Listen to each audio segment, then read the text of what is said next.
자, 한 주간 가장 뜨거웠던 정치 이슈로 여야 간 불꽃 토론을 펼치는 그런 시간입니다. 이슈 삼합의 자매 코너? 형제 코너? 이슈 화합 시간입니다. 자, 여러분 두 분은 정말로 화합할 수 있는 대명사들이긴 한데요. 한번 여러분들이 직접 들어보고 판단하시죠. 김철근 전 국민의힘 대표 정무실장, 그리고 박진영 민주연구원 부원장, 두 분 어서 오십시오. 네, 안녕하세요. 네, 지금 우리 김철근 실장님께서는 뭐 어디 당협위원장 맡고 계시는 거 있으세요? 당협위원장을 없으시죠? 하다가요. 네. 그 윤리위원회 징계로 지금 유배 중입니다. 그러면은 뭐 당원권 정지? 그렇습니다. 2년 당원권 정지 맞아서 어이구. 내년 7월 8일까지 7월 8일까지요? 예, 엄청 아마 그럴 기네요. 겁니다. 예. 이준석 대표는 지금 어떻게 돼 있어요? 이준석 대표는 내년 1월 8일. 1월 8일. 예, 그러니까 이준석 대표는 1년 6개월, 두 번에 걸쳐서 6개월 한 번, 1년 한 번에서 1년 6개월이고요. 저는 2년을 받았죠. 왜요? 우리 실장님이 모르겠습니다. 제가 이준석 대표의 배후 조종자로 생각하는지 모르겠네요. 있을 수 있는 일이에요? 이상한데요? 2년이라는 당원권 정지는 엄청난 건데요. 네. 예. 사실은 당원권 자격이 그 회복되더라도 2년 징계 마이너스가 많잖아요. 아니죠. 점수가. 2년 징계 받았다는 근거로 해서 그러니까. 계속해서 공천 안 주죠. 그러니까 그게 마이너스잖아. 그게. 네네네. 야, 당원권 정지 상태에서 홍준표 홍준표 시장, 홍준표 전 대표, 네. 대선 후보 됐었다면서요? 대선 후보도 했고요. 그럴 수도 그다음 있어요? 징계가 풀렸죠. 아, 징계를 풀어서 대선 후보 이제 어떻게 풀어요? 당원권 정지 기간이 남아 있는데. 지금도 예를 들면 최고위원회 의결로 그 당원권 정지를 풀 수는 있습니다. 아, 최고위원회에서 의결로. 예. 그러니까 마음에 드는 사람은 풀어주고 아닌 사람 안 되고 이런 거요? 뭐 마음에 드는 사람이 아니고 이제 정치적 상황에 따라서 예를 들면 그때 꼭 필요한 사람 이런 사람 경우에는 뭐 풀 수가 있겠죠. 그러면 우리 실장님도 원래 그 정당의 당원 당규라는 게 정치적 네. 상황에 따라 고무줄처럼 적용하는 게 맞는 겁니다. 아 그렇군요. 우리 이제 법헌자를 써서 당헌, 당규 이렇게 표현을 합니다만은 사실은 규칙에 불과한 거고요. 정당에서 헌법에 해당되는 것은 강령입니다. 강령. 네, 정당의 정신을 담고 있는 강령이 정당의 헌법에 해당되고 당헌 당규는 규칙과 약속이다. 요 정도 생각하시면 되는데 수준 이하의 우리 평론가들이 당헌 당규 나오면은 헌법이다 이렇게 평가하는 사람들인데 전혀 그렇지 않습니다. 네. 참 항상 이렇게 촌철살인으로 얘기해 주시니까 제가 참 잘 듣고 있습니다. 기본이 된 평론가가 정말 드뭅니다. 제가 말씀드리는 정당 경험이라든가 정치 경험이 풍부한 우리 김철근 선배님이랑 뭐 저랑 뭐 몇 안 됩니다 사실은. 본인까지 포함해서. 네, 나머지 그냥 대충 보니까요 신문기사 보고 떠드는 수준들이라고. 그렇죠. 감사합니다. 사실은. 저는 네. 저를 끼워주시다니. 왜냐면 저기 당 생활을 오래 하셨고 맞습니다. 사실은 잘 모르는 사람들이 나와서 말하는 경우도 많은 것 같아요. 자, 본격적으로 이야기 한번 나눠보도록 하겠습니다. 어쨌든 두 분은 참 이슈 화합에 맞는, 이 제목에 맞는 그런 케미를 지금 보여주고 계시는데요. 윤석열 대통령이 4박 6일 프랑스하고 베트남 순방 마치고 귀국을 하지 않았습니까? 이번 순방 총평 한번 들어보겠습니다. 우선 김창구 실장님 어떻습니까? 당연히 할 일을 하고 왔다 이렇게 생각합니다. 그리고 두 번째는 사고가 없었습니다. 사고가 없었어요. 참 왜 없었어요? 지각 사태 있었잖아요. 아니 뭐 그 정도는 국내 언론에 예를 들면 뭐 바이든 날리면 정도의 후폭풍이 있는 그 외국 순방했을 때 사고가 크게 없었다는 점이 그나마 다행이고요. 그다음에 치적이라고 자꾸 이제 그 얘기를 하는데 그건 대통령으로서 당연히 해야 될 일입니다. 예를 들면 부산 엑스포 유치를 위해서 그 이제 대통령이 직접 영어 연설도 하고 뭐 이렇게 설득을 했다 하는데 그건 대통령으로서 당연히 해야 될 일 아니겠어요? 그리고 네. 베트남 갖고 기업 지원 활동하고 MOU 체결하고 이런 일도 했다는데 저는 일단 사고 없이 대통령으로서 정상적으로 해야 할 일을 잘 하고 왔다는 정도 얘기를 좀 드리고 싶습니다. 그럼 한 평균 점수는 되는군요. 그렇죠. 이번에는 일단 국민들이 봤을 때 걱정할 일은 별로 없었으니까요. 그래요. 예. 자, 우리 박진영 부원장님. 윤석열 대통령의 해외 순방 버킷리스트 하나를 해결했다. 이렇게 보시면 될 것 같고요. 네. 과거하고 달라서 이 한국 같은 큰 나라입니다. 선진국의 이 정상들은 이미 SNS를 통해서 세계 속에 이미 소문이 다 퍼져 있습니다. 소문이 나 있어요? 예, 윤석열 대통령에 대한 그 글로벌 평가는 이미 끝나 있습니다. 그래요? 근데 세계 어디를 가셔서 활동하더라도 한국의 국익에 큰 도움 안 됩니다. 그렇기 때문에 모든 앞으로의 해외 순방은 본인의 버킷리스트다. 이렇게 해석하면 된다는 생각이고요. 어떻게 평가가 되어 있다는 겁니까? 전임 대통령보다 인격적이로나 정책 이해도나 네. 여러 가지 균형감이나 떨어진다라고 평가가 끝나는 걸로 그렇게 알고 있고요. 예를 들자면 뭐 그 베트남 가가지고 MOU를 111회 했다는데 네네. 베트남 제가 가도 MOU 체결해 줍니다. 아, 그래요? 네네. 왜냐하면 대부분의 MOU라는 게 우리가 뭘 투자하겠다는 MOU잖아요. 베트남 같은 경우에. 네. 그걸 막 공적이라고 떠드는 참 언론 보면서 참 한심하다 이런 생각이 들고요. 호치민 묘소는 뭐 제가 보기엔 잘 방문하신 것 같은데 중국은 되고 왜 베트남은 안 되고 뭐 네. 반대네요. 그렇게 되는지. 호치민 공산주의자인 거 아는지 모르겠어요. 윤석열 대통령이. 그러니까요. 그거 좀 이상하다고 사람들이 하는 말 중에 네네. 하나예요. 예. 자, 어쨌든 전체적으로 그래도 큰 사고 없이 그냥 돌아오셨으니까 괜찮다. 이게 두 분의 의견인 것 같습니다. 본전. 본전으로 했다? 사실 그러긴 하죠. 우리가 대통령이 왜 프랑스 가서 영어로 말하냐 이거부터 시작해가지고 하나부터 열까지 따지려면 따질 것도 많겠지만 해도 됩니다. 해도 돼요? 네, 어차피 본전. 어차피 본전이요? 네, 그거 한다고 해서 점수 더 생기는 거 없습니다. 점수 생길 것도 없고 잃을 것도 없다. 이렇게 네네. 보시는군요. 자, 대통령의 순방 그렇게 좀 평가를 하셨는데 문제는 대통령이 지금 돌아왔는데 사실 저는 부산 엑스포 유치한다고 가셨는데 그건 성공적이지 않았던 것 같은데 그 부분에 대해서 두 분이 말씀 안 하셔서 제가 그냥 넘어가도록 하겠습니다. 부산 엑스포는 11월 달에 하잖아요. 179개국이 투표를 하게 돼 있는데 이게 이제 1차에서 그 정리가 되려면 3분의 2의 지지를 얻어야 되는데 1차에 정리가 될 것 같지는 않고요.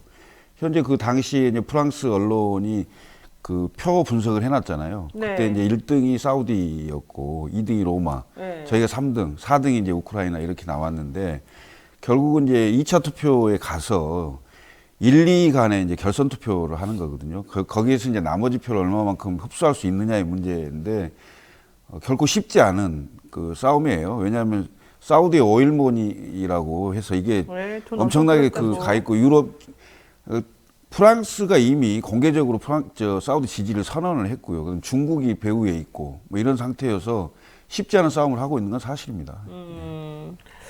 자, 어쨌든 천안 티셔츠 입으신 것도 사실은 좀 얘기가 되긴 했었습니다만 잘 되기를 바라겠습니다. 자, 한국 현안들이 많이 있습니다. 사실 돌아오시고 나면은 인사를 다시 개각을 좀 단행할 거다 이런 얘기가 많았었어요. 우선 현안 중 하나가 방통위원장 지명, 장차관 인사, 권익위원회 위원장 임명, 뭐 김홍일 변호사 이런 사람들 지금 얘기하고 있거든요. 그리고 국정원장도 유임이냐 아니면은 교체냐 이거 가지고 또 말들이 많습니다. 국정원 인사 파동이 있지 않았습니까? 어떻게 될까요? 저는 뭐 윤석열 대통령이 무조건 임명할 거다. 이렇게 보여지고요. 누구를? 이동관 특보요? 그렇죠. 이동관 특보라든가 뭐 김홍일 전 검사장입니까? 네, 뭐 정확하게 수사고검, 예. 예, 그런 분들을 무조건 임명할 거다. 이렇게 생각을 하는데요. 특히 그 방송통신위원회와 권익위원회는 이렇게 임명하시면 안 되는 거예요. 왜냐하면요. 방송통신위원회라는 데가 대통령 직속의 합의제 행정기구다. 이렇게 규정되어 있습니다. 네. 합의제 행정기구입니다. 합의제 행정기구. 그렇기 때문에 야당 추천목에 위원도 있고 하는 겁니다. 그래서 역대 정권에서는 논란이 뭐 물론 있었습니다만은 가능하면 캠프 출신이라든가 본인의 최측근이라든가 이런 사람들을 임명하지 않는 것이 관례였습니다. 우리 방송통신위원회 관련해서 생각나는 사람 맨날 최시중 씨 네, 정도 최시중. 생각나죠. 그때 이제 최시중 씨. 엄청난 난리였지 않습니까? 언론의 몸싸움하고 암흑기 뭐 언론의 아닙니까? 암흑기였죠. 예. 그런 전례가 있기 때문에 웬만해서는 임명하지 않는데 이미 이동관 특보라는 분이 어떤 분이 다 세간의 평가가 끝난 분입니다. 그런 분을 임명한다는 것은 대통령이 국민의 민심과 대결하는 게다. 뭐 그렇게 보면 되고요. 김홍일 씨도 마찬가지입니다. 권익위가 부패방지위원회, 청렴위원회, 국민고충처리위원회 세 개 위원회가 합쳐진 여기도 합의제 행정기구입니다. 물론 뭐 총리실 산하입니다만 그만큼 또 규모가 큽니다. 그런 곳에 권익위원회의 핵심은 또 그 중에서도 국민의 고충을 처리하는 겁니다. 민원을 처리하는 곳이에요. 근데 검사가 민원 처리하는 사람입니까? 징벌하는 사람이지 않습니까? 그렇죠. 예. 국민들의 아쉬운 소리, 백성들이 신문고를 치면은 그것을 정책적으로 해결해 주는 일을 해야 되는 자리에 국민을 징벌하던 포도대장을 임명한 겁니다. 국민 고충을 임명하겠다는 의지가 있는지 과연 참 청문회 한번 지켜보시죠. 네. 어떻게 보세요? 글쎄요, 좀 적절한 인사인지는 의문입니다. 우선 뭐 이동관 방통위원장 이제 내정자라고 표현해야 될지 모르겠는데 아직 발표를 안 했기 때문에 내정 가능성이 거론자? 예, 큰 사람인데 이분은 여러 가지 지점들이 좀 문제가 많다는 비판이 많잖아요. 우선 MB 정부 때 홍보수석과 대변인을 했잖아요. 그때 네. 이미 언론과의 관계가 상당히 문제가 있다는 게 여러 가지로 드러나 있는 상태고, 그 다음에 자녀 문제도 있고, 그 다음에 특히 이제 임명권자인 대통령에 대해서 정면으로 비판을 했던 그런 이제 영상들도 지금 다 돌고 많아요. 있는데, 예. 이런 상황에서 굳이 그리고 언론인들이 가장 불편하게 생각하는 사람이라고 지금 보고 있는 거 아니에요? 거의 한 80%가 반대한다는 그런 여론조사 같은 것도 있던데 그러니까 보니까. 뭐 KBS나 이런 지상파 방송에서는 90% 이상이 싫어한다 그러고 종편에서는 75% 이상이 뭐 싫어한다고 그러니까 뭐 그러죠. 대략 한 80% 정도가 네. 다 싫어한다는 여론조사가 있었죠. 이런 네. 분을 굳이 왜 강행하려고 하는지가 좀 문제라고 저는 보고요. 그다음에 이른바 언론 개혁의 적임자이냐? 네. 저는 싸움만 하다 끝날 것 같아요. 아무것도 못 하고. 그럴까요? 네. 근데 그런 개념, 그런 생각이 좀 들고요.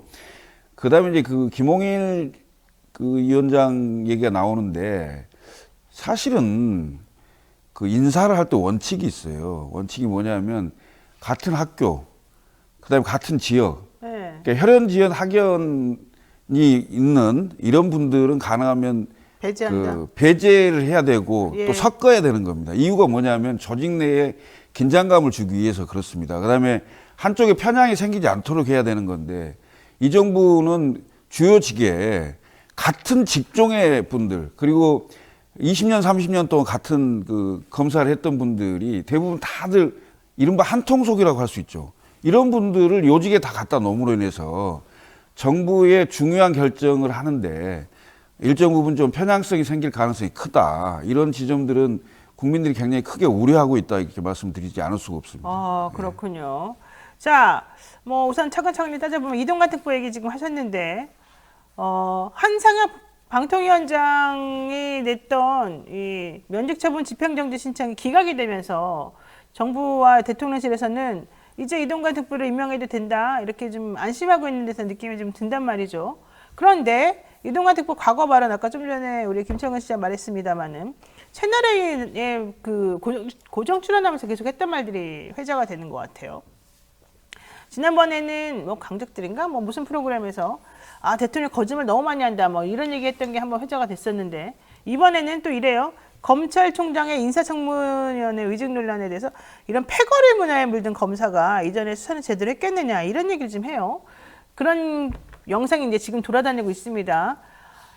그러면 우리 대통령은 진짜 마음이 넓은 거 아닙니까? 자기 막 그렇게 욕했던 사람도 이렇게 임명한다 그러고 아무리 반대한다 그래도 너 내가 밀어줄게 믿어주면 이렇게 말하고 있는데. 윤석열 대통령의 인맥 중에요. 본인이 수사했던 분들이 많아요. 아, 피의자들이요? 그렇죠. 이제 죄를 지었던 분들이 예. 갱생하고 갱생하고. 회생하면은 갱생이요? 내 말을 더 잘 듣는다. 아, 이런 나한테 생각을 할 수 이제 있는 충성한다? 거고요. 또 과거에 예를 들어볼게요. 일제 강점기 때 우리 1910년 한일합방 당시에 그 강제 합방 당시에 이 막 저항했던 분들이 나중에 친일파가 돼서 더 격렬히 충성하는 경우도 있습니다. 원래 그런 지식인들이 더 이렇게 앞잡이가 되는 경우도 있거든요. 저는 그런 부분에서 한번 지켜봐야 되겠다. 뭐 그렇게 될 가능성이 있는지 없는지 모르겠지만 그런 생각 들고요. 더 역으로 확장해서 보면은 민주당 내에도요. 윤석열 검찰총장 칭송했던 분들이 많습니다. 그런 분들 조용히 숨죽이고 한마디도 않고 눈치 보고 잘 살고 있는 세상이에요. 대한민국 정치권 자체가 기회주의자들의 천국이에요. 아니 그래도 그때 윤석열 대통령 민주당에서는 칭찬할 만했죠. 그때 박근혜 정권을 탄핵한다 그러면서 수사도 열심히 하고 그때 당시에 되게 정의롭게 뭔가 하는 것처럼 보였었잖아요. 그 한국이 우리가 역사를 이야기할 때 일제 강점기 때 친일 잔재 청산하지 못했는 것들이 지금 극단적 이념 갈등이라든가 일본과의 문제를 해결하지 못하는 원인이 되고 있다. 아직 그 앞으로 100년 동안도 이런 일이 지속될 것 같다. 이런 이야기를 하지 않습니까? 똑같습니다. 정치권에도 한번 말한 것에 대해서 책임지고 또는 은퇴를 하거나 아니면 거기에 대해서 정당히 징벌을 해야 됩니다. 네네. 그렇지 않으면요 계속해서 정치라는 것이 기회주의와 그다음에 말에 의해 가지고 스스로를 왜곡하는 이런 현상들이 계속 이어집니다. 그럼 국민들은 정치권을 보고 어떻게 생각하겠습니까? 혐오합니다. 싫어하게 됩니다. 그래요. 자, 대통령이 사석에서 우리 다음 총선에서 170명 이상 돼야 된다 이렇게 말했다는 뉴스가 지금 나왔어요. 이동관 특보 등을 이렇게 계속해서 강행 처리하려고 하는 것 이면에 언론을 이분이 좀 장악해서 내가 하는 이런 향후 내년 4월을 대비한 여러 가지 것들에 대해서 조금 도움을 받았으면 좋겠다. 이런 생각도 있는 걸까요? 그거 완전히 오산이죠. 오산이에요? 예. 왜요? 아니 왜냐하면 지금 세상이 어떤 세상인데 방통위원장 한 사람 바꿔서 언론을 예를 들어서 뭐 경영진을 뭐 자기 사람 또는 자기가 이른바 좋은 표현을 하면 국정 철학을 공유하고 있는 사람 이런 사람들을 예를 들면 경영자로 내세운다고 해서 네. 그 방송이나 그 언론사가 전체 논조가 절대 바뀌질 않아요. 그래요? 그 기자가 몇 명인데요. 바뀌는 것 같은데. 그러니까 그걸 그렇게 이제 강제해 보려고 하겠죠. 그렇지만 그것을 보고 있는 국민들은 이미 다양화돼 있어요. 방송이나 언론이. 지금은 SNS도 굉장히 강화돼 있고 특히 이제 유튜브들도 많고 하는 상황이기 때문에 과거의 어떤 그 지상파나 그 기존의 언론을 통제 또는 뭐 자기 식으로 뭐 이렇게 이른바 주입식 이렇게 되지가 않아요. 되지도 않고 그게 후폭풍이 훨씬 클 가능성이 있고요. 저는 언론이 자유롭게 발언할 수 있도록 놔둬야 됩니다. 그 발언을 통제하는 순간 이건 나라가 민주주의가 후퇴되는 거예요. 왜 말 못하게 하고 왜 내가 하라는 얘기만 하라고 해야 되는 세상이 됐습니까? 그건 안 되는 거예요. 네. 막을 수가 없는 일을 막으려고 하면 결국은 국민들은 표로 심판합니다. 제가 지금 정부 여당 소속임에도 불구하고 물론 유배 중이긴 합니다만은 왜 내가 이런 얘기를 하냐면 힘을 가지고 있기 때문에 비판적으로 보는 겁니다. 또 그걸 비판해줘야 제대로 갈 수가 있는 거예요. 근데 이걸 아프게 생각을 안 해요. 그리고 마음대로 해버려요. 그럼 결국은 피해는 국민들한테 오는데 국민들이 예전의 국민들이 아닙니다. 우리나라 국민들이 그 서슬퍼런 군사정부도 무너뜨리고 정권교체도 하고 했던 국민들이에요. 그럼 당연히 심판하죠. 가만두겠습니까? 네. 예.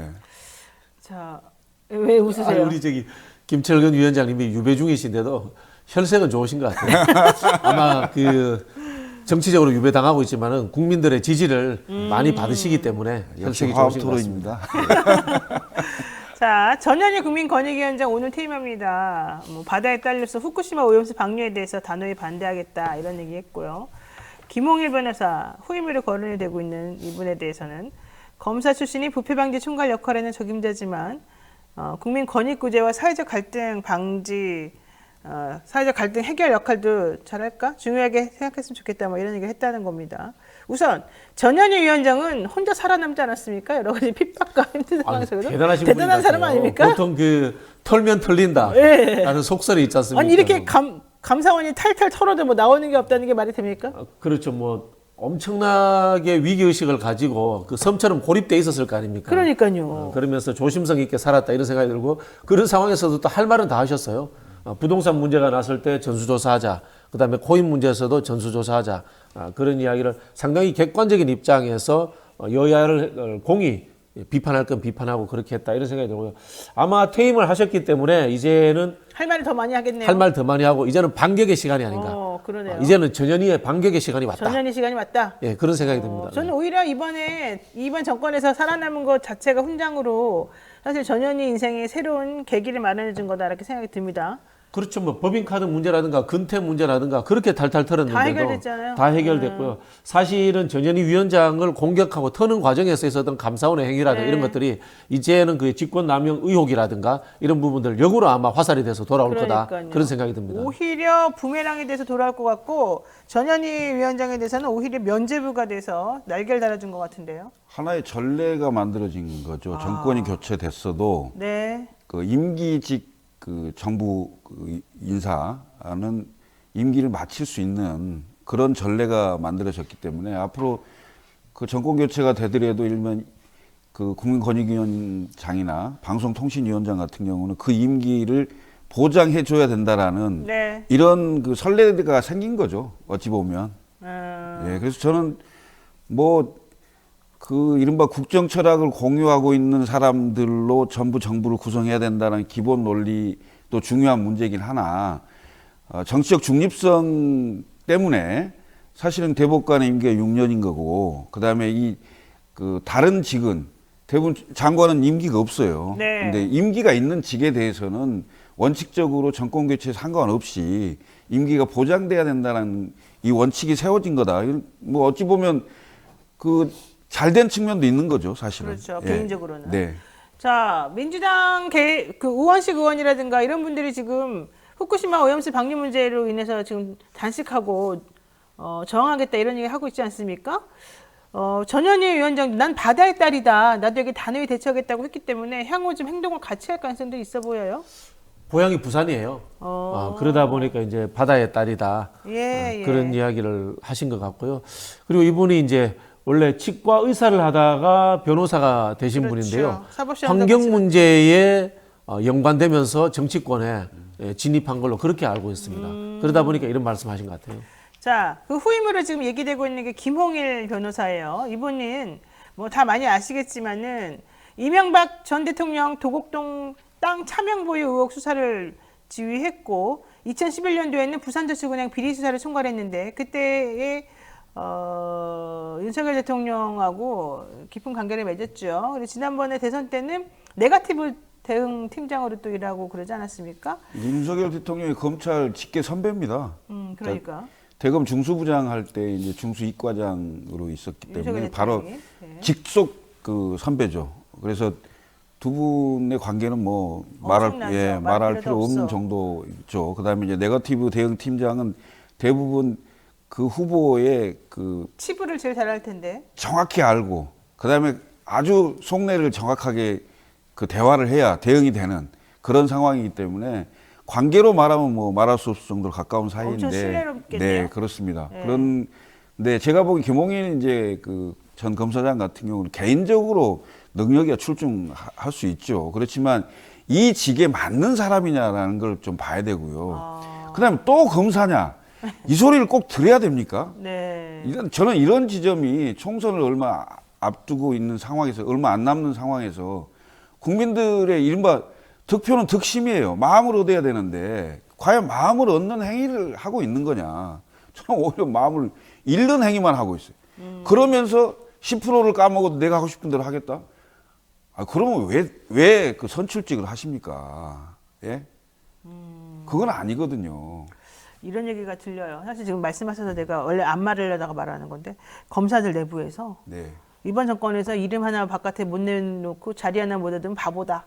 이런 얘기까지 나와요. 아니 대부분의 검사들은 정말 열심히 일합니다. 네. 그리고 굉장히 힘듭니다. 왜냐하면 대한민국 검사가 한 2,500명 남짓 정도 되잖아요. 그렇죠. 그러면 이제 대부분의 검사들은 엄청나게 일이 많고 사건이 많아요. 정말 많아요. 예. 예. 그래서 일에 치여서 삽니다. 그렇지만 특별히 정치 성향이 강한 분들이 좀 계시죠. 이제 그런 분들 얘기라고 저는 이제 듣고 있는데요. 네. 이분들 글쎄요. 그냥 본연의 자리에서 열심히 일하기를 바랍니다. 다 이게 부메랑이 될 거라고 봐요. 네. 우리 이제 검찰들의 비판할 때 그런 이야기 하지 않습니까? 수사권이 있는데 수사를 안 할 권리가 더 특권으로 작용된다. 그다음에 기소권이 있는데 기소를 안 할 권리. 이게 뭡니까? 누군가를 봐줄 수 있는 권한이라는 거지 않습니까? 그렇죠. 이분도 수사했던 경력들을 보면요. 대형 형사 사건들 많이 했어요. 영생교 신도 안매장, 대구 지하철 방화 사건 열심히 수사했다고 볼 수 있습니다. 근데 반대로 보면요. 이명박 대통령 도곡동 땅 차명 의혹 수사 이거 별거 안 나왔어요. 그다음에 윤석열 대통령도 연관이 있다라고 이야기되는 2011년 부산저축은행 비리 수사. 이 수사를 했는데 별로 나온 거 없잖아요. 그럼 만약에 윤석열 대통령 관련되는 일들이 도마에 올려가지고 다시 수사를 받는다거나 이런 상황이 오면은 이분도 똑같은 상황에 처하게 되는 겁니다. 그런 부분에서 검찰을 자꾸 인사에 이렇게 중용하는 것이 나중에 퇴임 이후에 임기 이후에 어떤 논란거리가 될 만한 것들을 계속 축적하는 것처럼 저는 보여질 수 있다. 그런 생각이 들고요. 그래서 또 검사 잘했다. 이 말씀 드리고 싶습니다. 자, 그런데요, 두 분의 의료와는 달리 지금 현실화되고 있습니다. 김기현 대표가 물론 아니라고 계속 주장합니다만 아닌 게 아닌가벼 이런 얘기 나오는 게요. 한동훈 법무부 장관, 이복현 금융감독원장, 주진우 법률비서관, 그다음에 이시원 공직기강 비서관, 이원모 인사비서관 등이 아주 구체적인 지역까지 언급이 되면서 지금 나올 거다는 얘기가 지금 파다하죠. 게다가 이분들만이 아닙니다. 사실 수많은 검사 공천 얘기가 지금 여기저기서 계속 터져 나오고 있어요. 그렇다라고 한다면 진짜 검찰당이 되는 겁니까? 지금 검찰 정부도 지금 모자라서? 검찰 정부잖아요. 네. 제가 최근에 숫자를 잊어버렸는데 뭐 135명 정도가 장차관급 이사가 왔다 그랬는데 김홍렬 씨 들어오면 136명이 들어온 겁니다. 네. 그 정도면 검찰 정부 맞잖아요, 그죠? 자, 그러면은 새로운 인물을 공천을 해야 되는데 새로운 인물로 발굴한 사람이 검찰밖에 없는데 누구를 그러면 공천하겠습니까? 아마 김기현 대표가 하는 검사 공천 없자는 것은 현직 검사. 현직이다가 바로 검사를 있다가 바로 공천하는 경우는 없다. 그건 없고 중간에, 그렇죠. 중간에 세탁을 좀 해준다. 세탁해서 저기 공직에 간 사람들은 그분은 검사 출신이 아니에요. 공직자 출신입니다. 금융 감독위원장 갔다 오면은 금융인 출신인 겁니다. 그러네요. 그런 식으로 해석해서 저는 공천을 하지 않을까 예상합니다. 네. 네, 김철구 실장님 이제 MB계는 물론이고 친박계까지 지금 등장하고 있습니다. 최경환 전 경제부총리 나온다고 지금 문자 보냈다는 거예요. 측근들한테. 우병우 전 민정수석 경북 영주 출마 가능성 얘기하고 있어요. 안종범 전 정책조정실 수석 지금 공개 행보 나서면서 지금 다들 명예회복을 하겠다는 겁니다. 사실 이분들의 제일 핵심은 내가 명예회복하겠다. 문재인 정부 때 윤석열 대통령이 나 이렇게 당시에 수사한다 그래서 집어넣었지. 나 명예회복해가지고 다시 돌아와. 이 얘기인 것 같아요. 이분들이 이렇게 자신 있게 나오는 건요. 윤석열 대통령의 TK 지지율이 흔들린다는 걸 의미하는 겁니다. 아, 그렇군요. 네, 그렇습니다. 그러니까 그 윤석열 대통령이 전국적으로도 40%를 넘지 못하고 30% 중후반대 박스권에 갇혀 있는 상태인데 TK가 그 보수 정치의 본령이고 본산인데 TK마저도 어쩔 때는 윤석열 대통령 국정 지지도를 보면 그 부정적인 요소가 많을 때가 있어요. 네, 맞아요. 그러니까 그만큼 흔들린다는 거고 그 흔들리는 틈새를 타고 그 이른바 박근혜 마케팅이죠. 박근혜 마케팅을 해서 대구 경북에서 그 이른바 친박 인사들이 명예회복을 하겠다고 그리고 굉장히 이름이 알려진 사람들입니다. 이분들이. 그렇죠. 그다음에 박근혜 대통령 시절에 굉장히 고위직에 있었던 분들이기 때문에 이분들이 그 틈을 타고 나오는 겁니다. 윤석열 대통령의 TK 지지율이 확고하게 70% 80% 이상이 나온다. 네. 그러면 이분들이 어떻게 뭔 얘기를 하고 나오겠습니까? 저는 이제 그것을 반증하는 것이다. 근데. 라고 보여지는 거고요. 네. 근데 이제 심지어는 이분들이 TK 신당을 만들겠다 이런 얘기까지도 이제 흘러나오는 건데 예. 왜냐하면 공천 줄 가능성은 별로 없다고 보니까 그럼 무소속 연대를 할 거냐 아니면 당을 만들어서 TK 신당으로 이른바 과거의 친박연대처럼 이렇게 해서 몇 석이라도 건져 볼 거냐 네. 이런 생각을 안 할 수 없겠죠. 그렇죠. 네. 그러니까 제가 그래서 딱 질문하려는 게 그 포인트였는데 네. 결국은 싸우는 거 아니에요? 전쟁 아니에요? 그래서 그 지금 정부 여당 그러니까 특히 국민의힘의 다음 공천을 놓고 검사들도 공천해야죠. 그다음에 친박계 나오죠. 그다음에 현역 의원들이 현역 의원. 그 배제가 된 지역은 현역 의원들이 무소속이 나올 가능성이 있죠. 그렇죠. 그러면 안방이라고 하는 영남이 간단치가 않습니다. 찢어지겠네요. 그렇게 되면 그 민주당 세도 굉장히 크거든요. 그럼 이게 그 영남은 안전하다는 그 공식도 깨질 수가 있죠. 쉽지가 않습니다. 어떻게 보세요? 저는 이제 TK와 PK를 분리해서 보고 싶은데요. PK가 아마 폭풍이 불 겁니다. 왜냐하면은 김철근 위원장님 말씀하신 것처럼 TK에는 박근혜 대통령이 있기 때문에 함부로 흔들기가 쉽지 않아요. 검찰 공천하기가 쉽지 않다는 이야기입니다. 네. 근데 PK는 그런 후광 효과를 가지고 있는 정치 세력이 없어요. PK는 검찰 출신들이 대거 지금 눈독 들이는데요. 그리고 저기 보니까 네. PK 그 출신 검찰들이 많아요. 많아요. 예, 이름 나오는 분들 보니까 그래서 아마 저는 그 황보승희 의원 건을 부산 가지고 중형도, 예. 좀 휘둘러 버리면은 부산에 이제 그 윤석열 대통령과 관계 안 좋은 정치인들 많아요. 뭐 조경태 의원, 그다음에 서병수 의원, 네. 뭐 하태경 의원 이런 분들 친윤은 아니잖아요. 그렇죠. 이런 분들 쳐낸다라는 소문도 많이 돌고 있고 부산이 아마 폭풍에 휘말릴 것이다 그러면 그런 생각이 듭니다. 민주당도 사실 부산은 만만치 않아요. 민주당도 세력이 거기가 생각보다 지금 높지 않습니까? 근데 만약에 대통령이나 국민의힘이 그렇게 분열되는 모습을 보인다 그러면 민주당에서 좀만 움직이면은 또 거기는 해볼 만한 부분인 거 아니에요? 나쁘게 하면은 민주당이 3등 할 수도 있죠. 3등 할 수 있어요? 저는 그럴 위험성 충분히 존재한다고 봅니다. 오. 민주당이 지금 보이고 있는 지리멸렬함이라든가 그리고 부산에서 민주당이 이제까지 많은 득표를 했던 것들은요. 노무현 문재인이라는 대통령이 된 사람 또는 그분들이 되기 전까지 대통령이 될 만한 지도자를 모시고 있었기 때문에 그런데요. 지금 PK에서 부산 경남에서 민주당이 대선 주자로 낼 만한 사람이 존재하지 않고 있습니다. 그래요? 구심점이 없다는 거예요. 그러면 이번에는 PK는 MB계 내지는 대통령계와 이 박근혜계의 싸움이 될 수 있겠군요. 아니 근데 민주당이 예, 그냥 민주당으로만 갈지 예. 그 이낙연 귀국하면서 한 당이 하나 더 생길지 그것도 두고 봐야 될 일이에요 사실은. 안 그래도 그거 여쭤보고 끝내려고 했는데 또 말씀 자연스럽게 해주셨습니다. 이낙연 대표가 지금 돌아오지 않았습니까? 네. 못다한 책임을 다하겠다. 다시는이란 말은 아니죠. 이제 여러분 곁을 떠나지 않겠다 이렇게 말했어요. 어쨌든 끝장을 보겠다는 걸로 지금 해석이 됩니다. 민주당 내에서. 그리고 이낙연 대표 오자마자 친박계들이 지금 대거 움직이면서 목소리가 커지고 있어요. 대거 7명 나왔는데 뭔 대거입니까? 그 정도면 대거 아닙니까? 아니에요. 나올 사람 다 나왔더라고 보니까. 어떻게 보세요? 네. 참 죄송한 이야기인데 본인의 말을 이렇게 애들로 하실 것이 아니라 정확하게 이야기하셔야 됩니다. 이재명 민주당 내 독재 체제와 싸우겠다라고 하시든가 아니면은 윤석열 검찰 족대 정권과 싸우겠다고 하시든가 분명히 이야기하시는 것이 저는 좋지 않겠는가라는 생각이 들고요. 이재명 대표가 이낙연 전 대표에게 백지장 더 맞들면 낫다라고 이제 화합의 제스처를 내보였습니다. 그렇죠. 네. 그렇기 때문에 저는 본인의 책임을 다하는 것은 윤석열 검찰 독재와 싸우는 것이다. 이렇게 말씀을 드리고 싶고요. 앞에서 제가 말씀드린 것처럼 이제 이낙연 전 대표의 세력은 별로 없습니다. 국회의원 숫자가 6, 7명밖에 안 되잖아요. 사실 지금 제가 알고 있는 반명 또는 비명계의 수장은 전해철 의원이라고 봐야 됩니다.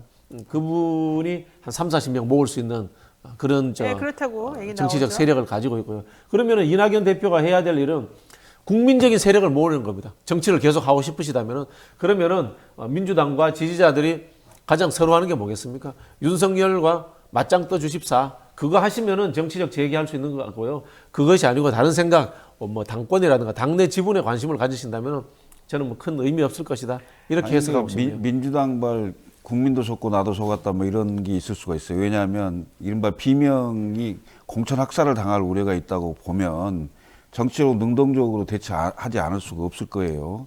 그러니까 과거에 그 천하의 DJ나 YS도 당내 비주류를 보통 30-40% 정도는 보존을 해줬어요. 그게 사실상 당내 민주주의거든요. 근데 지금 정치는 그런 정치가 아니에요. 완전히 자기 당내 정적은 완전히 말살시키는 구조로 가고 있어요. 국민의힘도 마찬가지고 민주당도 마찬가지예요. 그래요? 정치인들이 요즘 그런 구조로 가기 때문에 네. 당이 그 일색으로 바뀌는 겁니다. 다양성이 없어요. 민주당도 마찬가지, 우리 당도 마찬가지인데 네. 그런 게 보장이 된다면 배치장도 맞들겠지만 그게 안 되면 제가 보기에는 다른 행동할 수 있다 이렇게 보여집니다. 저는 이재명 대표가 이낙연 대표를 정적으로 안 볼 것 같아요. 다른 분을 좀 더 의식할 것 같아요. 그래요? 다른 분 누군지 또 궁금하네요. 자, 오늘 두 분하고 말씀 여기까지 나눠야 될 것 같습니다. 오늘 또 아주 재밌는 얘기 지금 사실은 나오는데 제가 끊어버렸어요. 자, 지금까지 김철근 전 국민의힘 대표 정무실장 그리고 박진영 민주연구원 부원장과 함께 이야기 나눠봤습니다. 두 분 말씀 고맙습니다. 감사합니다.